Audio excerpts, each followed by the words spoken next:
दानदाताओं ने दान दे रहे हैं, उन सभी का बहुत बहुत धन्यवाद। अगर वहां भी आपका कोई संस्कार ठीक ना हो और आप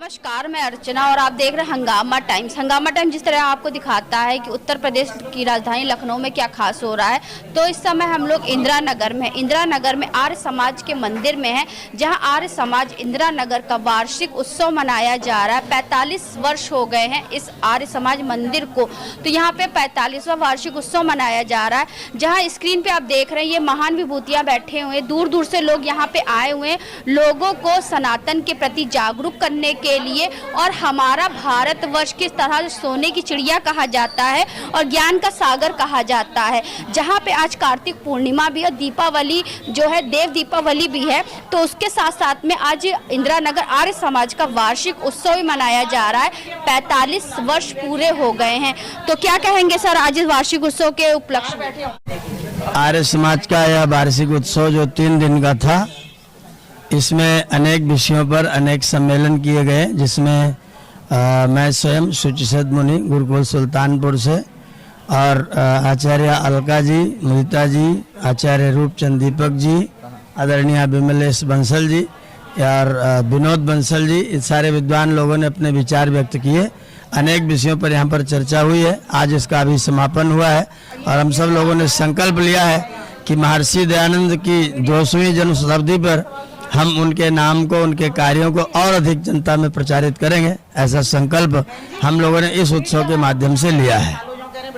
तो सर आपने 2024 की एक भव्य तैयारी करी, उसके बारे में क्या? 2024 में महर्षि दयानंद के जन्म के 200 साल पूरे होते हैं और उन्होंने 1870 में नाग वासुकी मंदिर की सीढ़ियों पर रह करके तपस्या किया था और वहाँ माघ मेले में उन्होंने अपना प्रचार का कार्य किया था।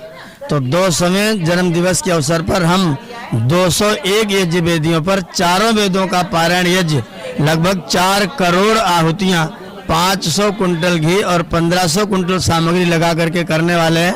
31 दिन तक बड़ा कार्यक्रम चलेगा और इसमें पूरे भारत के लोग एकत्र होंगे और वो एक बड़ा भव्य और विशाल कार्यक्रम हम लोग आयोजित करने जा रहे हैं।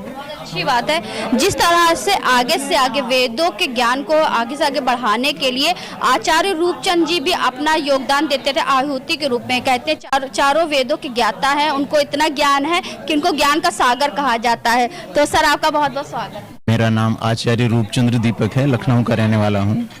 इस समय मैं यहाँ आर्य समाज इंदिरा नगर लखनऊ के वार्षिकोत्सव में आया हुआ हूँ और भी बाहर से अनेक विद्वान यहाँ आए हुए हैं। आजकल सारे भारत में एक सनातन शब्द बहुत गूंज रहा है। सनातन उसे कहते हैं जो हमेशा से हो और आगे भी हमेशा रहे। सनातन है केवल वेद, वेद के अलावा कोई ग्रंथ सनातन नहीं है और वेद ग्रंथों को लेकर के आर्य समाज चलता है। तो ये सही अर्थ में जो सनातन धर्म है वो वेद के आधार पे चलने वाला है, जिसको आज आर्य समाज हम कहते हैं। वैदिक धर्म सनातन धर्म है। तो हम प्रचार करते हैं, लोगों में जागरण करते हैं और प्रकाश फैलाते हैं दीपक की तरह कि वो वेदों को समझें, थोड़ा थोड़ा समझें, स्वयं समझें, परिवार को समझाएं। जो अध्यापक है वो विद्यालय में समझाए, जो कहीं और अधिकारी है वो अपने अधीनस्थों को समझाए और जो बाकी लोग हैं प्रतिदिन स्वाध्याय करें। कभी छूट भी जाए तो अवकाश के दिनों में अधिक स्वाध्याय करें, फिर भी छूट जाए तो हम वार्षिकोत्सव करते हैं ताकि उनकी कमी दूर होती रहे और वो इस मार्ग पर चलते रहें।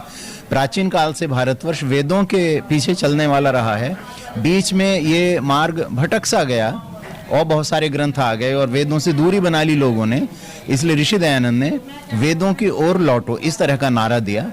और हमें अन्य ग्रंथ पढ़ते पढ़ते भी हमें फिजिक्स भी पढ़नी होती है, इकोनॉमिक्स भी पढ़नी होती है, ठीक है, लेकिन हम वेद भी पढ़ें, हम अच्छे इंजीनियर बने, ये ज़रूरी है। लेकिन हम अच्छे मानव बने, ये उससे भी ज़्यादा ज़रूरी है। तो वेद पढ़ करके और वैदिक धर्म के सत्संग में आकर के और विशेष रूप से आर्य समाज के वार्षिकोत्सव में आकर के श्रवण करके स्वयं भी भजन आदि प्रस्तुत करके जो विद्वान हो जाएं वो व्याख्यान भी कर सकते हैं और इस प्रकाश को बढ़ाएं, फैलाएं। आज कार्तिक पूर्णिमा भी है, ये प्रकाश का उत्सव है पूर्णिमा के दिन का, तो सबको बधाई है कार्तिक पूर्णिमा पर और सबके जीवन में प्रकाश बढ़े। जैसे पूर्णिमा है, हमारे जीवन में भी ज्ञान का प्रकाश बढ़े, हमारे समाज में भी वेदों का प्रकाश बढ़े, हम सबका जीवन आलोकित हो, यही ईश्वर से कामना है। सर, एक सवाल आपसे और करेंगे, जैसे धर्म के नाम पे अलग अलग भ्रांतियां फैली हुई, तो धर्म का अर्थ क्या है? देखिए, जो धारण करने से कल्याण करे और दोनों प्रकार का कल्याण करे, सांसारिक सुख भी दे और आध्यात्मिक उन्नति भी कराए, वो धर्म है। तो धर्म वास्तव में परमात्मा द्वारा उपदिष्ट होता है। परमात्मा वेदों के द्वारा और जीवात्मा में प्रेरणा देकर भी समझाता है कि क्या कर्तव्य है, क्या कर्तव्य नहीं है। जितने सारे कर्तव्य हैं उन सबको मिला लिया जाए, जितनी न्याय की व्यवस्थाएं हैं उन सबको मिला लिया जाए, जितना प्रेम का और दया का व्यवहार है उस सबको मिला लिया जाए, तो ये धर्म के व्यावहारिक तत्व बनते हैं। वेद के अनुसार चलना, ईश्वर द्वारा जो उपदेश दिया गया है वो धर्म है। मनुष्य जो स्थापना करता है वो पंथ की स्थापना करता है। वो एक आदमी का जो विचार है वो संप्रदाय कहलाता है। ईश्वर का जो उपदेश है, शिक्षा है, वो धर्म कहलाता है। तो मूल रूप से तो वेद ही धर्म है और उससे लोग अलग अलग जो हो रहे हैं, कहने को वो कहते हैं धर्म, लेकिन वो धर्म है नहीं। अगर वो धर्म हो तो मंदिर और मस्जिद और गिरदे गुरुद्वारे तो आजकल इतने ज़्यादा हैं कि 200 वर्ष पहले जितने थे, 1000 वर्ष पहले जितने थे, आज ज़्यादा हैं। तो उससे तो ऐसा सिद्ध हो जाएगा कि 2000 वर्ष पहले या 200 वर्ष पहले जितना धर्म था आज उससे बढ़ गया, जबकि व्यवहार में लगता है कि हम अधर्म की ओर जा रहे हैं। तो क्या धर्म के तत्व को हमने नहीं समझा? हम समझें, वेद का जो उपदेश है, ईश्वर का जो उपदेश है, वो धर्म है। एक मनुष्य का जो अपना विचार है वो पथ कहलाएगा, मत कहलाएगा, संप्रदाय कहलाएगा, धर्म नहीं कहलाएगा। धर्म तो सब मनुष्यों का एक है। बहुत अच्छा स्पष्टीकरण किया सर जी ने। तो हमारे साथ में कर्नल अनिल आहूजा जी भी हैं, तो उनसे हम बात करेंगे आज के वार्षिक उत्सव को लेकर। तो सर, आपका स्वागत है। नमस्ते, मेरा नाम अनिल आहूजा है। मेरा आज सौभाग्य है कि इंदिरा नगर के आर्य समाज के वार्षिकोत्सव पे मुझे आने का और इसमें हिस्सा लेने का मौका मिला है। यहाँ पर हमारे गुरु आचार्य रूपचंद्र दीपक जी, उन्होंने आज आकाश और अवकाश के बारे में बहुत अच्छा समझाया। यहाँ पर शुचिसद मुनि ने धर्म के बारे में बहुत अच्छी व्याख्या दी कि जो सही आचरण जो वेदों के द्वारा बताया वही धर्म है। तो ये सारी जो है ज्ञान मिला हमें आज इस उत्सव के द्वारा, तो ये बहुत।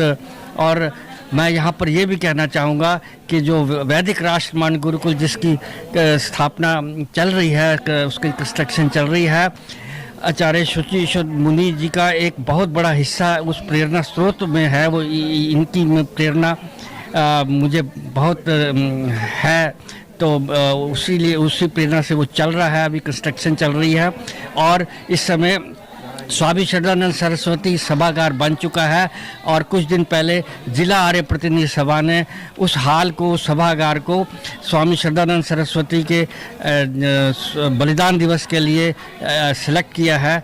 तो ये उसकी प्रोग्रेस है। बाकी आप सबका आशीर्वाद और सहयोग मिलता रहे। बहुत बहुत धन्यवाद। मैं रामेंद्र वर्मा इस आर्य समाज इंदिरा नगर का मंत्री के पद पर हूँ। हमारे आर्य समाज के जितने विद्वान यहाँ आए और उन्होंने अपने ज्ञान से हम लोगों को ज्ञान परोसा। हम लोग बहुत ही सफल इस अपने आयोजन को मान रहे हैं। लोगों ने भरपूर प्यार दिया, लोग आए, लोगों ने आर्थिक सहयोग भी किया। हमारे सभी कार्यकर्ताओं ने मिलकर इस कार्य को किया। 3 दिन हमारा ये समागम, वैदिक समागम बड़े हर तरह से संपन्न हुआ। पूरे जिले के लोग यहाँ पर आए और उन्होंने धर्म को समझने की कोशिश किया, सही रास्ते पे चलने का प्रयास किया, महर्षि के बताए मार्ग पे चलने के लिए यहाँ सीखे। और हम लोग उससे बड़ा भी एक कार्यक्रम और करने जा रहे हैं। उसके लिए हम शुचिसद मुनि जी से अनुरोध करते हैं कि कृपया वो बताएं कि वो कार्यक्रम क्या है। महर्षि के 200वें जन्मदिन पर 201 यज्ञ वेदियों पर 4 वेदों का पारायण, उसके साथ में 30 बड़े बड़े महासम्मेलन, 31 दिन का विस्तृत कार्यक्रम जिसमें 500 कुंटल घी और 1500 कुंटल सामग्री व्यय होगी और जो कार्यक्रम गिनीज बुक में दर्ज होने की तैयारी कर रहा है उसमें 1 लाख यजमान आकर के यज्ञ करेंगे। प्रतिदिन 3200 लोग एक साथ यज्ञ करेंगे और कुल मिलाकर के 1 लाख यजमान आके उसमें यज्ञ करेंगे। लगभग 10,000 व्यक्तियों का प्रतिदिन भोजन और आवास की व्यवस्था प्रयागराज में रहेगी।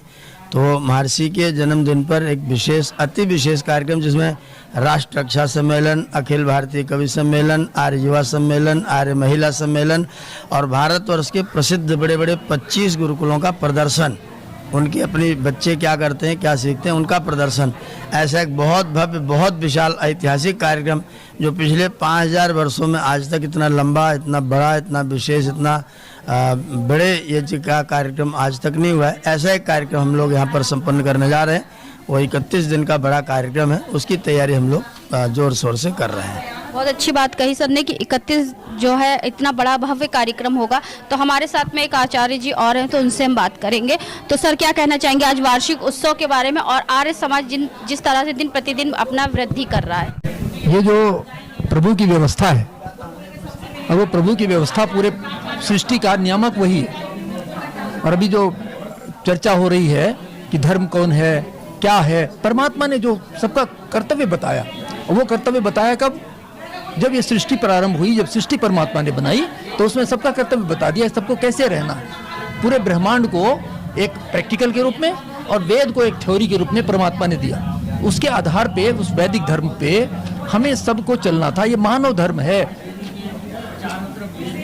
परमात्मा ने क्या आदेश किया? हम भूमिम अददामि आर्याय, श्रेष्ठ लोगों को ये भूमि दे रहा हूं। अब उसमें श्रेष्ठ तो थे, पर धीरे धीरे धीरे धीरे विकृत होते होते कुछ गलत होते चले गए। पिछले संस्कार के कुछ गलत लोग नए पैदा हुए, उससे गलत होते चले गए।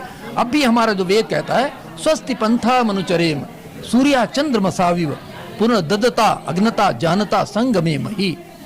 हम कल्याण के मार्ग पे चलें। कैसे? जैसे सूर्य और चंद्र चल रहे हैं। आप देखिए, चंद्रमा की शीतलता से, चंद्रमा के रस से अन्न का रस बनता है, फल बनते हैं, जितने भी खाद्य पदार्थ हैं, औषधियां हैं, उनमें रस चंद्रमा की चांदनी से बनता है। और सूर्य की रश्मियों से, सूर्य की उष्मा से उसे पकाता है प्रभु परमात्मा। हम सबके कल्याण के लिए कैसे कैसे कार्य करता है, तो ऐसे ही हम भी कल्याण मार्ग के पथिक बने। कैसे? जैसे सूर्य और चंद्रमा चलते हैं, पूरे विश्व का कल्याण करते हैं, पूरे ब्रह्मांड, पूरी सृष्टि, जितने भी प्राणी मात्र हैं, सबका कल्याण करते हैं। ऐसे पथ पर हम चलें, ये परमात्मा का आदेश है। फिर क्या करें? ददता अग्नता जानता, जो देने वाले हैं, दानी है, और जो हिंसा ना करने वाले हैं, प्रेम करने वाले हैं, करुणा करने वाले हैं, उदार हृदय हैं, और जो दानी है और ज्ञानी जो हैं, जिनको वेद का ज्ञान है, जो हमारे पथ प्रदर्शन कर सकते हैं, जो हमें बता सकते हैं कि हम जीवन में कैसे कैसे चलें। हमारे वेद में यहाँ तक बताया गया कि आप रास्ते चल रहे हो तो किसको आगे पहले रास्ता दो। देखो, कोई बीमार जा रहा है, कोई वृद्ध जा रहा है, कोई, उसको पहले रास्ता दो। कोई दूल्हे की सवारी आ रही है, उसको पहले रास्ता दो। कोई एम्बुलेंस आ रही, सब जगह रोक दिया जाता है ना। तो ये हमारा वेद का पथ है।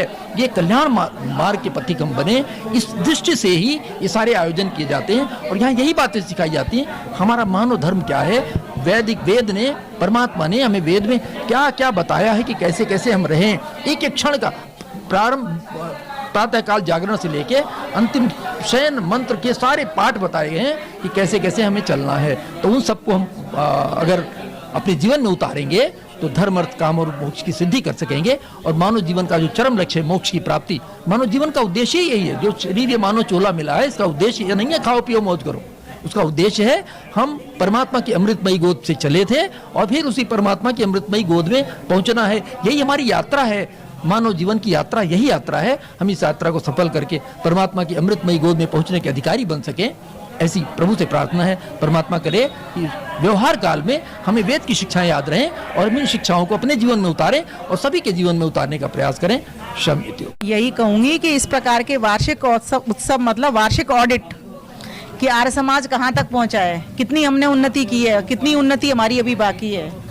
आर्य समाज एक ऐसा संगठन है, एक ऐसा आंदोलन है जिसके माध्यम से हम देश विदेश में जाकर के किण्वंतो विश्वमार्यम कर सकते हैं। महर्षि दयानंद सरस्वती आर्य समाज के संस्थापक थे। उन्होंने यह सोच करके आर्य समाज की स्थापना की कि हम एक आर्य समाज का एक संगठन बनाएंगे और वहाँ से 10 नियम दे करके कि किस तरह से लोगों को श्रेष्ठ बनाया जाए, श्रेष्ठ किस तरह से लोग बन सकते हैं, उन नियमों पर काम करने के लिए उन्होंने एक सज्जनों का संगठन बनाया। और उस संगठन को जगह जगह पहुंच करके लोगों को श्रेष्ठ बनाने का कार्य कर रहा है। श्रेष्ठ हम कैसे बनते हैं? श्रेष्ठ बनते हैं हम जब वेद की समीपता करते हैं। वेद हमारा मूल है। जब हम मूल पर पहुंचते हैं तब जाकर के हम सुसज्जित फूलों को, सुगंधित फूलों को जगह जगह पहुंचा सकते हैं, महका सकते हैं पूरे जग उपवन को।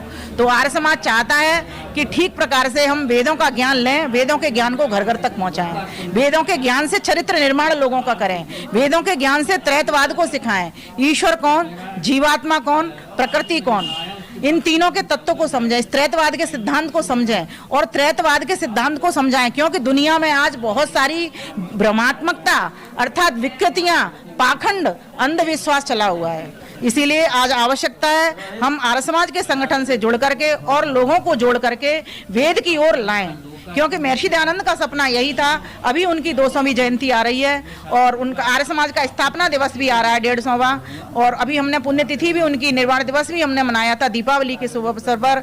आज आवश्यकता है हम सभी महर्षि के कामों को देख करके अपने हाथ में कोई न कोई उनका ऐसा काम लें, या तो ग्रंथों को घर घर पहुंचाएं, या यज्ञों की धूम घर घर में पहुंचाएं, या योग से लोगों को जोड़ें। क्योंकि महर्षि पतंजलि के योग के बारे में ही महर्षि दयानंद सरस्वती अपनी पुस्तकों के भीतर लिखते हैं। उनका एक ही ग्रंथ, अमर ग्रंथ सत्यार्थ प्रकाश ही हमको ये बताता है कि देखो वेदों के भीतर क्या है। उन्होंने अनेकानेक पुस्तकें लिखी, उन्होंने कोई ऐसा विषय नहीं छोड़ा जो विषय वेद से ना निकला हो। जहां जहां सत्य ज्ञान गया, जहां जहां पर सत्य प्रचारित हुआ, वो सब वेद से ही गया।